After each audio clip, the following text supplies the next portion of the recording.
Bursa calon Pilkada Jakarta diramaikan dengan kemunculan poster digital Budi Satrio Djiwandono, keponakan Presiden terpilih Prabowo Subianto, yang bersanding dengan Kaisang Pangarep, putra bungsu Presiden Joko Widodo, dengan tulisan For Jakarta 2024. Poster digital ini bahkan diunggah di akun Instagram pribadi Ketua Harian DPP Partai Gerindra, Sufmi Dasko Ahmad. Di tengah viralnya poster digital ini, Mahkamah Agung kabulkan gugatan Partai Garuda soal batas usia calon gubernur dan wakil gubernur yang tak harus berusia 30 tahun untuk bisa mendaftar. Pemohon adalah Ahmad Rida Sabana, Ketua Umum Partai Garuda yang juga dikenal sebagai adik politisi Partai Gerindra Ahmad Riza Patria. Bunyi pasal 4 ayat 1 huruf D Peraturan KPU nomor 9 tahun 2020 diubah menjadi berusia paling rendah 30 tahun untuk Cagup-Cawagup, terhitung sejak pelantikan pasangan calon terpilih. Sedangkan frasa sebelumnya terhitung sejak pendaftaran pasangan calon. Lalu, benarkah putusan MA ini sekaligus sebagai karpet merah bagi Kaisang untuk maju di Pilkada Jakarta? Sang ayah Presiden Joko Widodo mengatakan, soal putusan MA ini bisa ditanyakan langsung ke penggugat dan MA. Tadi MA sudah memberikan putusan untuk mencabut batas usia kepala daerah, Pak. Ada tanggapan soal ini, Pak? Itu tanyakan ke Mahkamah Agung atau tanyakan ke yang gugat. Tapi Bapak sudah temukan itu, Pak? Sudah baca sebelumnya? Sudah baca hasil putusan itu, Pak? Belum.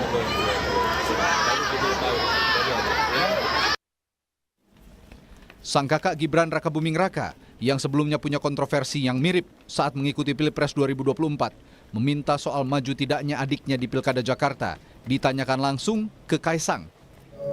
Ya, keputusannya di Kaisang ya untuk maju atau tidaknya ya. Tanyakan aja, tanyakan ke teman-teman PSI. Kalau untuk kesempatan untuk anak muda yang lain, Bang? Ada, terbuka luas untuk semua ya. Ya, Putusan MA ini pun direspons PDI Perjuangan. Menurut PDIP, putusan MA soal batas usia Cagup-Cawagup merupakan pengkhianatan terhadap cita-cita reformasi.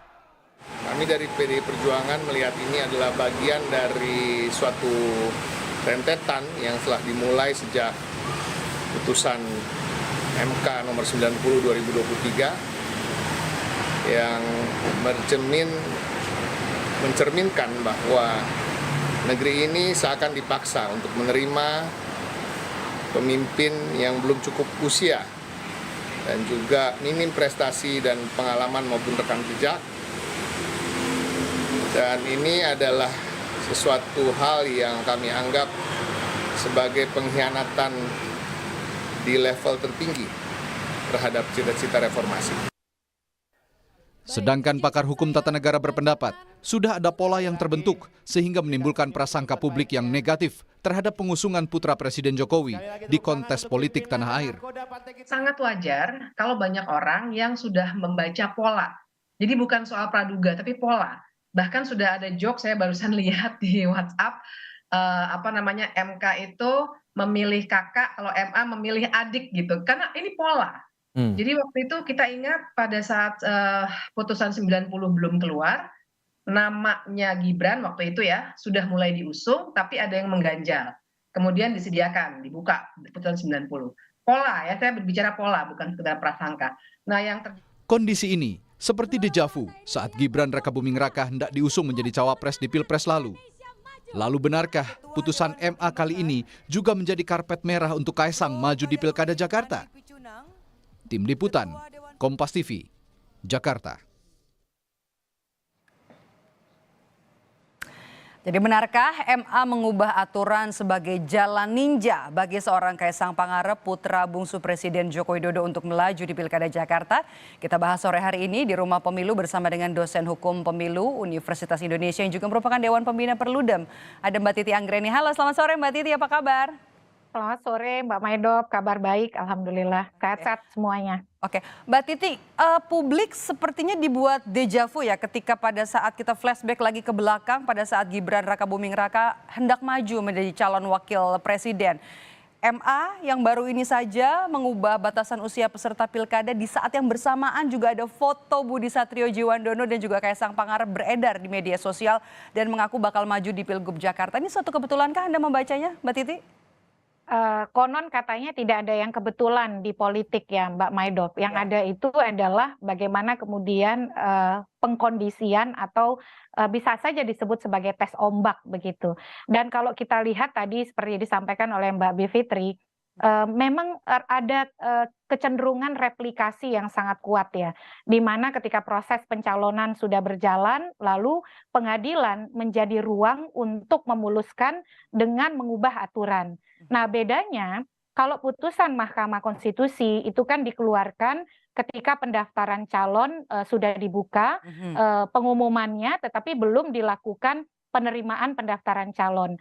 Nah, kalau di pilkada ini, putusan Mahkamah Agung terbit ketika calon dari jalur perseorangan itu sudah menyerahkan syarat dukungan sebagai bakal calon. Jadi kalau di Pilpres tidak ada calon perseorangan, di pilkada itu ada jalur dari perseorangan yang sudah berproses, yang saat ini sedang dilakukan verifikasi administratif. Nah, replikasi ini kemudian apakah betul akan diikuti dengan langkah-langkah serupa dengan di Pilpres.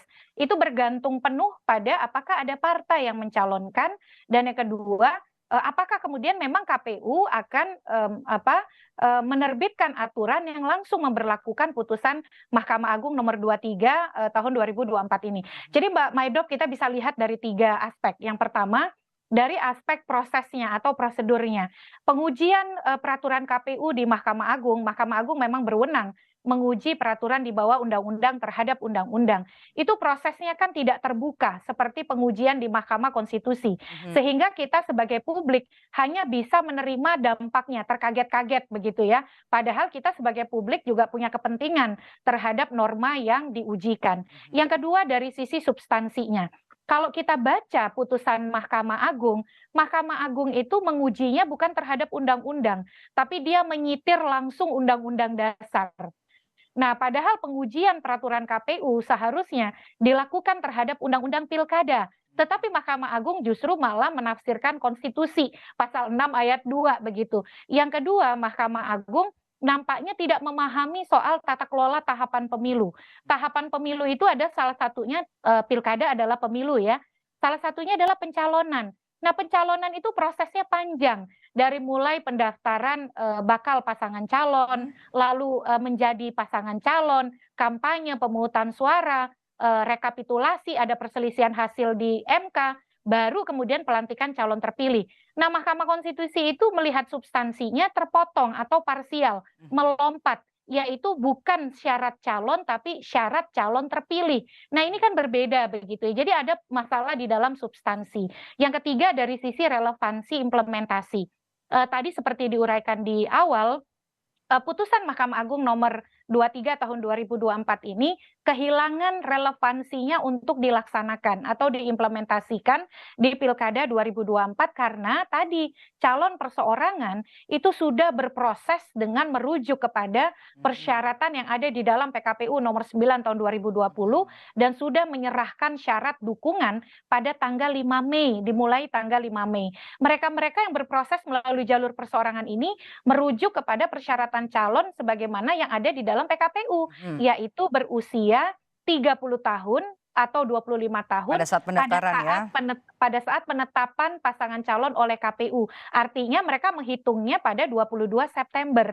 Nah, kalau merujuk putusan Mahkamah Agung ini, artinya semua tahapan harus direkonstruksi ulang dan itu tidak mungkin karena pasti akan berpengaruh kepada pilkada serentak. Mahkamah Konstitusi sudah mengatakan pilkada serentak tidak boleh digeser jadwalnya, itu harus bulan November, dan yang kedua tidak boleh ada aturan yang berlaku surut. Jadi ini memang putusan yang kalau kita lihat dari sisi proses, substansi, dan juga relevansi implementasi, dia mengandung banyak masalah, Mbak. Oke, Mbak Bivitri juga sempat menyebut seperti ada pengkondisian yang sama ketika pencalonan Gibran Rakabuming Raka kala itu, dan juga Mbak Titi tadi menyampaikan seperti ada aksesnya tidak terbuka begitu ya untuk publik ya terhadap sidang yang berlangsung di MA. MA juga memutus hanya dalam waktu 4 hari setelah diajukan, singkat sekali durasinya. Mbak Titi, memang biasakah seperti ini prosesnya? Iya, proses di Mahkamah Agung memang berbeda dengan Mahkamah Konstitusi ya. Kalau proses di Mahkamah Konstitusi itu bahkan kita bisa menjadi amicus curiae karena dia dilakukan secara terbuka, transparan, dan akuntabel. Sidangnya dibuka dan terbuka untuk umum. Nah, di Mahkamah Agung ini padahal kalau kita lihat selama ini memang prosesnya tertutup ya Mbak. Kami berkali-kali mengajukan uji materi, misalnya saja soal keterwakilan perempuan itu dikabulkan. Prosesnya tidak seinstan putusan 23/2024 ini, lama sampai kami bisa mendapatkan putusan. Lalu kemudian juga soal pencalonan mantan terpidana itu juga dikabulkan, prosesnya juga lama.